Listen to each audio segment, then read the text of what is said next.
My name is Mark, and I have been married to Laura for the past 18 years. We have a 17-year-old daughter named Emma. I work as an IT consultant, spending long hours at my desk, ensuring everything operates smoothly and my clients remain satisfied. It was a calm November evening when my phone vibrated in my pocket. Wiping my hands off the keyboard, I glanced at the screen. It was Ethan, my old college friend. Strange. He rarely reached out to me outside of social gatherings. I swiped to answer. "Mark, you need to get home, man. Now." Ethan's voice was urgent, almost frantic. My stomach tightened. "What's wrong?" I asked. "There's a moving van outside your house, and a couple guys are hauling your stuff inside. Your wife is there, too. Thought you should know." My grip on the phone tightened. "Laura?" I asked, my pulse pounding. "Yeah, man, you need to get back here fast." Without hesitation, I shoved my phone into my pocket, shoved my office chair back, and sprinted out of the building. My mind raced. Was this a burglary? Reaching the elevator, I pressed the button anxiously, barely acknowledging the people around me. The moment I was in the parking lot, I fumbled with my keys, flung open my car door, and slammed my foot on the gas. The tires screeched, the engine roared, and I sped toward my house, completely unsure what I was about to face, but convinced that this wasn't a simple break-in. As I pulled into my driveway, my heart pounded violently in my chest. I flung the car door open and stormed toward my house. At the entrance stood a man, tall and imposing, barking orders at two movers who were loading boxes into the van. My gut twisted. "Hey, stop right there," I shouted. The man barely spared me a glance. "Mind your own business," he muttered under his breath. That was all it took. My fist connected with his jaw before I even processed my actions. He crumpled to the ground with a grunt. But I wasn't finished.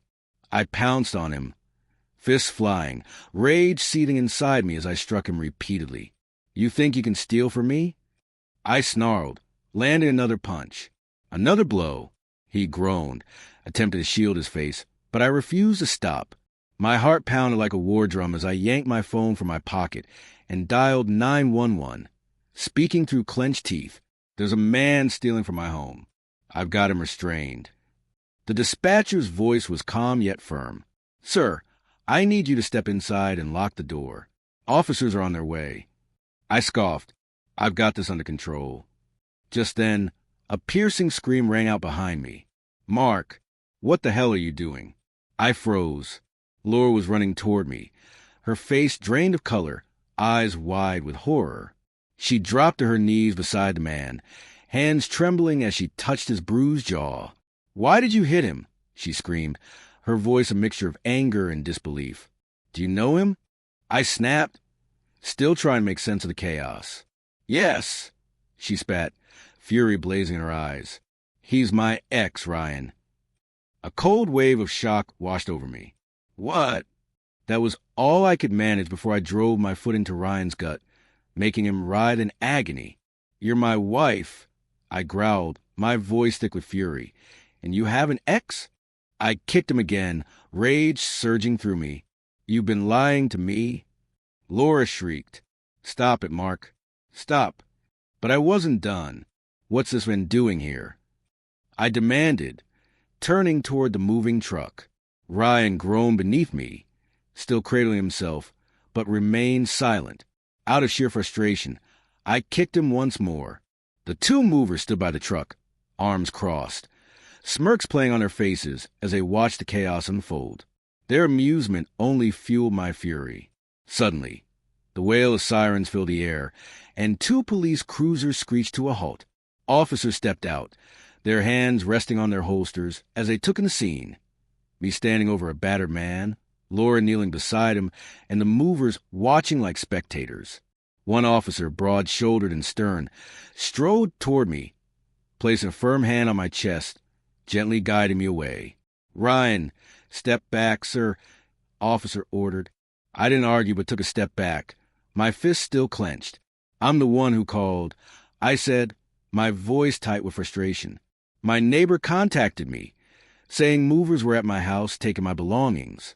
I rushed home and found this guy here.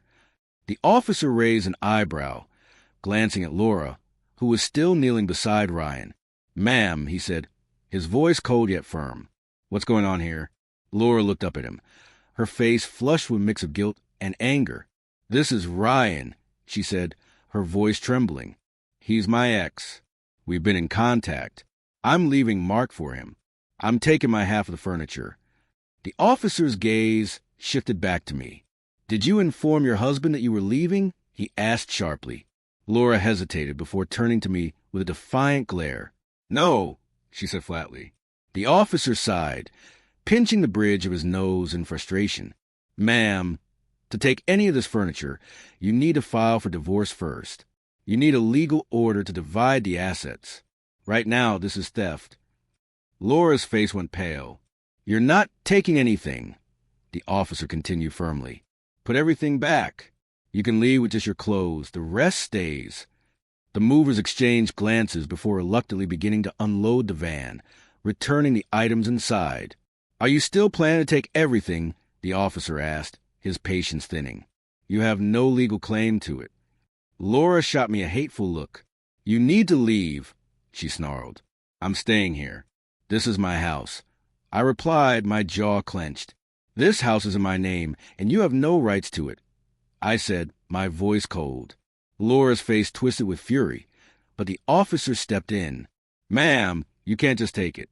If you want to leave, you have to do it the right way." Tension hung heavy in the air as Laura stormed inside, returning with 2 suitcases. I didn't hesitate. "I want those bags checked," I said firmly. Laura froze. "You want to humiliate me?" she hissed. "Don't you trust me?" "No," I said coldly. "I don't." The officers opened the bags, and inside, I found some of my personal belongings, including my laptop. I pulled it out, holding it up. "I need this." Laura muttered, "Gift from Ryan." I replied, my tone final, "I just did." Laura slammed the door behind her as she left, taking Ryan with her. The house felt hollow, eerily silent. Emma came home shortly after. I was sitting on the couch when she walked in, her backpack slung over one shoulder. She looked around at the disarray and dropped her bag with a frown. "What the hell happened here?" she asked. I looked at her, took a deep breath, and said evenly, "Your mom left me. She's with Ryan now." Emma blinked. "Ryan?" she asked, her tone indifferent. "Yeah, her ex. She's been seeing him behind my back." Emma nodded, almost dismissively. "She told me about him. She said she's always loved him. She just stayed with you because you were the safe choice. But now he's back and she's with him." I blinked, stunned. "You knew about this?" I asked. "Yeah," Emma said. "She's with him because he's her true love." I felt a knot tighten in my chest. "So you're happy she left?" I asked, trying to steady my voice. "Yeah," she said with a shrug. "She deserves to be with him." Her words stung like a slap. "Well," I said, trying to maintain my composure, "she made her choice. I'm not going to stop her." I turned away, feeling the weight of everything crashing down on me. Emma didn't say anything, but I could feel the quiet judgment in the air. The damage was done. Laura had chosen her past over me, and now I was left to pick up the pieces.